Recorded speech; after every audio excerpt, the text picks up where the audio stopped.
Nós estamos de volta e vamos mostrar agora para vocês a primeira das entrevistas que faremos com todos os candidatos à Prefeitura de Ponta Grossa, falando de turismo.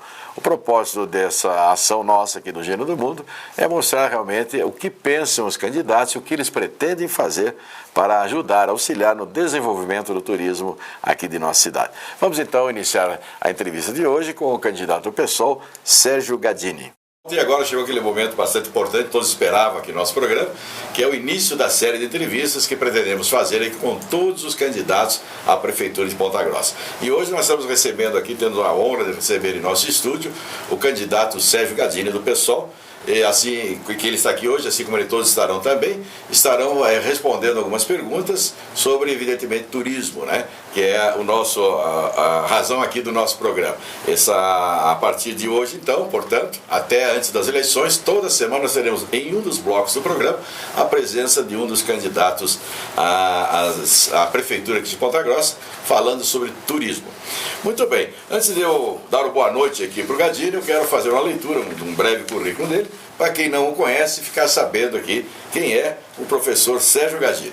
Ele tem 49 anos, é jornalista formado pela Universidade Federal de Santa Maria, mestre em comunicação, doutor em ciências da comunicação, e cursou o programa Doutorado de Sanduíche na Universidade Nova de Lisboa, em Portugal. É professor concursado do curso de jornalismo na Universidade Estadual de Ponta Grossa, o EPG, onde presta serviço há mais de 20 anos. Participante ativo das lutas e movimentos sociais, o professor Gadini construiu uma trajetória de apoio e atuação na luta dos trabalhadores da cidade e em defesa da cidadania. Gadini presidiu o Sindicato dos Docentes da UEPG entre 2006 e 2008. Foi um dos fundadores da TV comunitária PG de Ponta Grossa, que opera pelo sistema a cabo na cidade, e também coordenou a associação da TV Com, além de apoiar a organização de atividades e movimentos sociais em diversas áreas aqui de Ponta Grossa. O professor também foi porta-voz do Núcleo PG do Movimento de Combate à Corrupção Eleitoral, 2008-2010, e atualmente integra o grupo gestor da Frente de Movimentos Sociais de Ponta Grossa. Participou de movimentos sociais como as manifestações contra o aumento da tarifa do transporte coletivo, organizadas aí pelos estudantes em 2004, 2006, 2008 e 2009, por melhoria na qualidade do transporte público e o fim do monopólio sem a fiscalização da Prefeitura. Participou também de diversas manifestações, sempre que contaram aí com o apoio aí do professor Gadini. Professor Gadini, é um prazer recebê-lo aqui em nosso programa. Uma boa noite para você. Boa noite, obrigado pelo convite. Uma satisfação estar com vocês aqui, Walter. Então, como eu disse, vamos bater papo sobre turismo, professor. E como é um programa, estamos em momento eleitoral, né? Então nós temos que seguir aqui uma certa rigidez aqui. A gente não pode fazer um papo como os nossos amigos estão acostumados quando a gente faz nosso programa, que é bem à vontade. Então nós temos perguntas iguais, né? Foram formuladas 10 perguntas, 2 por 2 entidades de turismo aqui de Ponta Grossa e outras são da produção do programa. E o senhor tem 1 minuto para respondê-las, até 1 minuto para respondê-los, que é o tempo que será dado também aos demais candidatos. Ok? Podemos então ir para a primeira pergunta? À vontade. Muito bem. Vamos falar um pouquinho aqui das parcerias público-privadas. Elas podem ser muito importantes aliadas aí para a administração municipal no desenvolvimento de obras nos mais diferentes segmentos. Ponta Grossa, a Lei 11.995, que criou a PPP-PG, foi sancionada em 14 de novembro de 2014. O senhor entende que essa lei pode ser uma alavanca aí para a contratação de obras que venham a auxiliar no desenvolvimento do nosso turismo aqui de Ponta Grossa? Sem dúvida, é uma possibilidade, amplia possíveis parcerias, principalmente com setores da sociedade civil, não é? Há, contudo, Walter, uma preocupação de que essa legislação ela pode abrir precedentes para a intervenção em setores estratégicos do serviço público. Perfeito. Não é? Se a gente compreender que os serviços públicos, o município tem um papel fundamental em saúde, educação, né, infraestrutura, este papel é fundamental que os gestores públicos assegurem que o município tenha, o gestor tenha esse controle do ponto de vista da organização do setor. As experiências com terceirizações de serviços essenciais no Brasil, ao longo dos últimos 20 anos, essa intervenção se mostrou bastante questionável. Do ponto de vista turístico, a expectativa é que isso avance mesmo. Muito grande. O senhor acha que poderia citar para nós um exemplo de como poderia ser aplicada essa lei para o desenvolvimento do turismo aqui, numa obra que pudesse beneficiar? Sim, se a gente pegar a vocação estratégica e prioritária turística da região, né, que é nessa perspectiva ambiental, tem vários movimentos e organizações que muito poderiam contribuir com a cidade. Nós temos, por exemplo, o Grupo Cavernas, que tem um mapa de preciosidades que nós temos da natureza na região. Não é? Nós temos um grupo que trabalha com pesquisas, que fazem visitas a essas organizações, a esses espaços ambientais, não é? Principalmente se pegar a nossa área verde da região, não é? Que é um privilégio do ponto de vista geográfico, bem como o Fórum das Águas, que é uma organização que acompanha o potencial e tenta apresentar alternativas ao desenvolvimento da cidade. Então, eu penso que algumas dessas entidades tranquilamente poderiam ser convidadas a pensar o desenvolvimento turístico regional pelos gestores da cidade. Junto com a administração. Perfeito. Toda a região dos Campos Gerais possui atrativos naturais aqui muito importantes. E Ponta Grossa está inserida nesse contexto. Em seu futuro governo, o que o senhor pretende fazer para dar condições para que nossos destinos turísticos possam ser visitados por qualquer pessoa e de qualquer parte do mundo?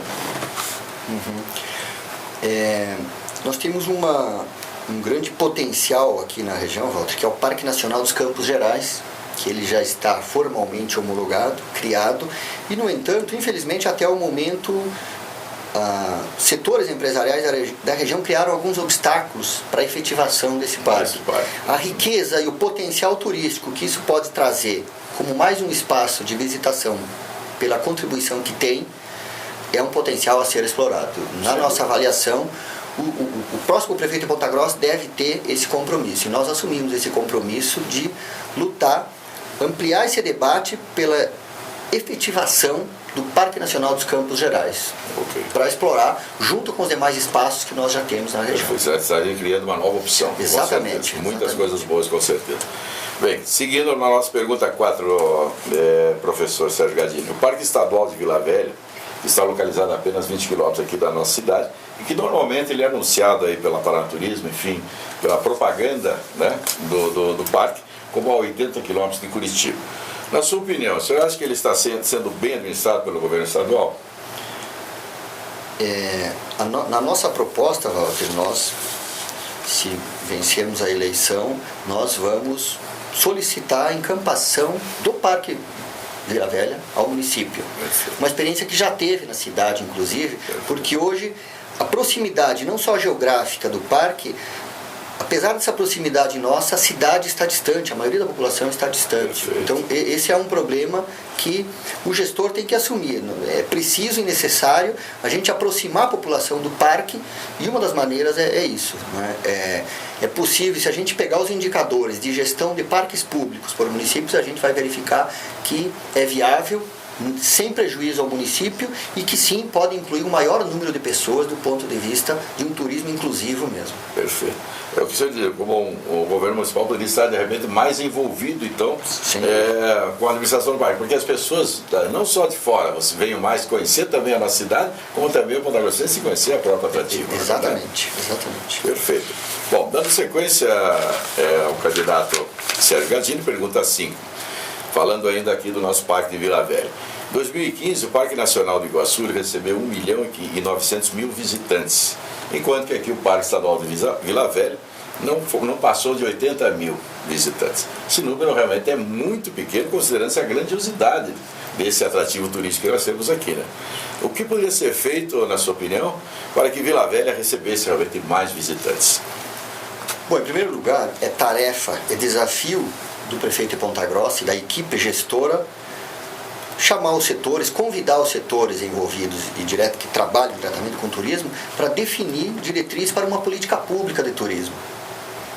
Sem isso, a gente vai continuar vendo o turismo como algo auxiliar e que não tem a força explorada, o potencial que nós temos na região. Significa apontar e olhar para as pessoas que moram nos grandes bairros de Ponta Grossa e dizer que essas pessoas têm direito, estão muito perto do parque, e o grande desafio é pensar uma política de desenvolvimento turístico que além de projetar a cidade para fora da região, assegurar condições de mobilidade, de como chegar até lá, e aí sim dizer que é um direito dos nossos moradores e ter acesso a esses espaços e bens patrimoniais. É o conceito de um turismo inclusivo mesmo. Perfeito, fazer com que a comunidade realmente passe a dar valor às coisas que tem no seu entorno. Bom, seguindo, candidato, na pergunta 6, essa é uma pergunta da Detur, que é a Agência de Desenvolvimento do Turismo nos Campos Gerais. Perguntam, qual a sua visão ou proposta sobre o turismo de Ponta Grossa, considerando os atrativos do Buraco do Padre, Vila Velha, Cachoeira da Mariquinha, e também a gastronomia, eventos e o polo cervejeiro de Ponta Grossa, que está se firmando, né? Como o senhor faria para atrair investimentos para a atividade? O polo cervejeiro, o grande desafio, Walter, é consolidar o polo cervejeiro, porque há uma demanda, há um potencial, principalmente porque as micro e pequenas empresas, se pegar no caso das micro cervejarias, elas geram emprego muito mais do que a aposta em grandes empreendimentos que tende a levar recursos para fora da cidade, não é? Esse é um aspecto. O outro que está ainda sem um apoio e sem um planejamento do ponto de vista do município é a gastronomia, o setor gastronômico. Né? Hoje se fala muito em gastronomia étnica, em explorar potenciais históricos que você tem. A gente vê isso no Rio Grande do Sul, a Serra Gaúcha, a gente vê isso em Santa Catarina. Você pega não só a rota chamada Rota Germânica, como o oeste de Santa Catarina também, né? Este potencial aqui na região nós ainda não exploramos. Até Carambeí, que está próximo aqui, explora mais do que Ponta Grossa. Nós temos, portanto, um potencial que deve entrar na pauta dos gestores públicos. É um plano capaz de assegurar a exploração do nosso turismo, também gastronômico, para a região. Perfeito. Considerando que o nosso aeroporto aqui vai dar certo, que é um desejo de todos, e que será um portal para o mundo, seu governo, como o senhor pretende aproveitar essa condição para trazer turistas para a nossa cidade? Sim, sem dúvida. A grande expectativa da população é que, de fato, o aeroporto funcione, de fato, não é? Apesar de que ele já foi inaugurado sem funcionar, certo, não é? Mas ele funcionando, não resta dúvida de que ele vai assegurar condições de mobilidade. Hoje, essas condições elas são bastante limitadas, porque na mesma medida em que aumenta o fluxo na BR rumo a Curitiba, a gente dificulta o deslocamento. O tempo que você vai daqui ao aeroporto hoje é uma grande incógnita. 3, 4 horas. É uma grande limitação de deslocamento. Se assegurar, de fato, a imediata funcionalidade do aeroporto, aí sim é possível incluir como um grande desafio aos grupos e, de fato, replanejar. Não é? Inclusive do ponto de vista do turismo de eventos. O aeroporto é condição fundamental. Eu já fui convidado para organizar evento em Ponta Grossa, mas a ausência de um aeroporto é que limita a gente sediar eventos na cidade. Perfeito. O turismo rural vem crescendo muito no Brasil. Ponta Grossa é uma cidade que tem muitas propriedades rurais. Seu governo, o senhor faria para aproveitar essa particularidade da nossa cidade? Sim, nós temos um projeto, Walter, baseado em experiências de outras cidades e regiões do país que já deram certo. Na região metropolitana de Porto Alegre tem um projeto de turismo em produção agroecológica, de visitação em produções que desenvolvem uma série de práticas agrícolas sem agrotóxico, livre de produtos que contaminam o organismo humano, não é? E isso gera turismo, porque cria uma rota de motivação para visitar e conhecer que é incrível. Eu tive a oportunidade de conhecer, da mesma forma no oeste catarinense tem uma experiência muito similar, e Ponta Grossa tem isso. Então é um dos potenciais que a gente tem, porque além de gerar emprego e renda, a gente inclui um outro segmento da população, não só do município, mas da região, em experiências. A motivação de uma saúde e de um bem-estar também passa por um consumo saudável. E aí a referência da agroecologia.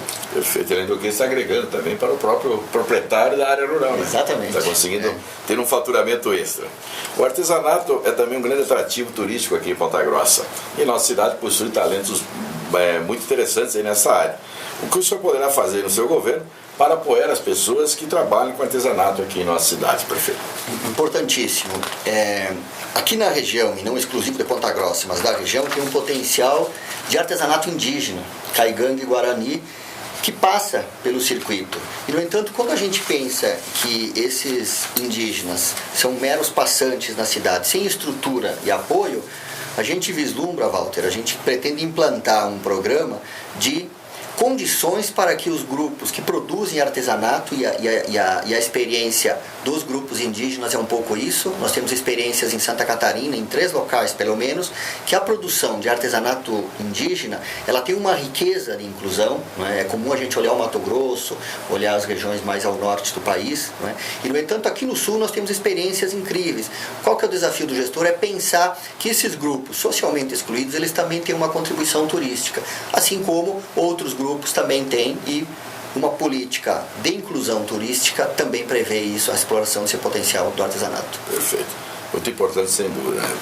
A presença, agora uma pergunta, a última pergunta aqui que nós vamos formular, que essa pergunta veio do Convention Visitors Bureau, que temos em Ponta Grossa, e que diz o seguinte: a presença de um turista de eventos na cidade gera no mínimo R$300 dia, movimentando mais de 40 setores, sendo uma bola propulsora na economia local. Essa atividade já está sendo alvo de investimentos por parte do poder público em várias cidades brasileiras. Ela cita o exemplo aqui da pequena cidade de Tiradentes, em Minas Gerais, que possui 7 mil habitantes e recebe cerca de 10 mil turistas por mês, injetando na economia da cidade aproximadamente 3 milhões de reais no mês. Qual a sua proposta de parceria e investimento para movimentar o mercado de turismo de eventos em nossa cidade? Importantíssimo. O turismo de eventos, ele pressupõe, além de uma rede hoteleira plural e não apenas com uma faixa única de preço, com faixas variadas para que as pessoas tenham essa condição de acesso, mas também gastronomia. Ele pressupõe pluralidade, ele não pressupõe um cardápio único e ao mesmo tempo condições de mobilidade. Então, se a gente conseguir agregar estes vários aspectos que são considerados exigências para sediar eventos, não resta dúvida de que Ponta Grossa tem um potencial a explorar. Nós temos 2 universidades e 7 faculdades, portanto um potencial diretamente associado ao ensino superior que deve e pode ser mais explorado nesta perspectiva de eventos. As universidades tendem a sediar eventos desde que a cidade oferte condições. Então esse esforço, ele é do poder público, mas ele também é dos gestores privados desses serviços. E aí é fundamental uma política pública de turismo. Nós vamos sentar com esses setores empresariais e definir em comum acordo uma política inclusiva de turismo. Perfeito. Candidato Sérgio Gadini, chegamos ao final aqui da nossa entrevista. Quero agradecer, em nome dos telespectadores aqui, em meu nome próprio, a sua presença aqui conosco, falando desse assunto tão importante aí que desenvolve certamente todas as cidades onde é possível. E nossa cidade, nossa região aqui, ela é abençoada por Deus, pela natureza, né? Fantástico que nós temos aqui. Agradeço muito a sua presença, um bom trabalho, boa sorte na campanha e vamos em frente, ok? Muito obrigado pela sua presença em nosso programa. Muito obrigado pela oportunidade, é uma satisfação estar aqui. E sigamos, não tenho dúvida de que Ponta Grossa vai conseguir desenvolver muito mais o potencial turístico. E a participação de toda a comunidade é fundamental. Obrigado. Perfeito. Os nossos agradecimentos ao candidato Sérgio Gadini, do PSOL, que esteve aí conosco nessa entrevista, iniciando aí o processo, a série de entrevistas que estaremos fazendo. No próximo programa, nós estaremos recebendo aqui em nosso estúdio, o candidato Leandro Soares, do Partido Pátria Livre, que também vai falar o que pretende fazer para auxiliar no desenvolvimento do turismo aqui da nossa querida Ponta Grossa. Muito bem, nós vamos agora para um rápido intervalo e na volta vamos mostrar para vocês como foi o lançamento da 39ª EFAP. Nós voltamos já.